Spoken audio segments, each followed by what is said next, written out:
शफकत साहब, जो NFC award का मामला है और नए सूबों के ऊपर बहस, उसके ऊपर भी काफ़ी ज़्यादा आजकल चर्चा हो रहा है। आपके ख्याल में इन दोनों इश्यूज़ को एड्रेस कर लेना चाहिए? जो मैंने अभी कर्ज़ों की रकम बताई ना, 12,000 अरब, अगर आप NFC अवार्ड को एड्रेस कर लें तो ये सब्सटेंशली नीचे आ जाएगी।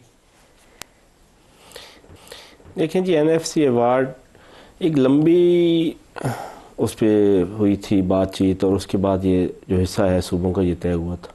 कोई ये नहीं है कि ये दिनों में तय हो गया था। एक 10 महीने की डिबेट थी और उसके बाद NFC अवार्ड तय हुआ कि हर सूबे को कितना कितना हिस्सा मिलेगा, जिसके मुताबिक वो अपना सूबा चला सकें। फिर ही कॉन्स्टिट्यूशन में ये भी मेंशन है कि अब इससे हिस्सा बढ़ेगा, कम नहीं होगा। ये 18वीं तरमीम में डाला गया था। 18वीं तरमीम, लेकिन खुद इमरान खान इस चीज़ के हामी थे कि NFC अवार्ड को रिव्यू किया जाए पब्लिकली।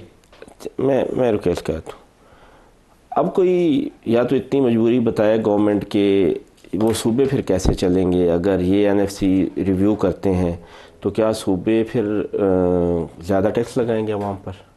सूबों को अपने रिसोर्स मोबिलाइज करने चाहिए। नहीं, क्या फिर वो ज़्यादा टैक्स लगाएंगे लोगों पे? और क्या सोर्स? वो एरियाज जिन पे टैक्स नहीं इकट्ठा हो रहा उनको टैक्स लेना चाहिए। टैक्स तो अर्बन प्रॉपर्टीज़ हैं, रियल एस्टेट है। नहीं, तो हम ये क्यों नहीं करते कि अभी जो आई है रिपोर्ट कि हमने 5300 अरब डॉलर खा लिए, तो ये हम क्यों नहीं कम कर लेते? ये भी करने चाहिए। आप KP में काम करें, बाकी जगहों पे काम करें। नहीं, KP की नहीं, ये तो आई है रिपोर्ट फेडरल गवर्नमेंट की।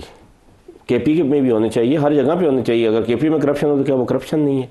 हर जगह पे जहाँ पे भी करप्शन है, क्या हमें उसको नहीं रोकना है? NFC को आपके ख्याल में नहीं रिव्यू होना? NFC देखें, सूबे बड़े मुश्किल में आ जाएंगे, इसलिए हाँ। और बाकी जो सूबों की आप बनने की बात कर रहे हैं, मेरी पार्टी का कल क्या स्टांस होगा, मैं उससे बिल्कुल कतई नज़र, मैं नए सूबों के बनने के हक़ में। आप हक़ में?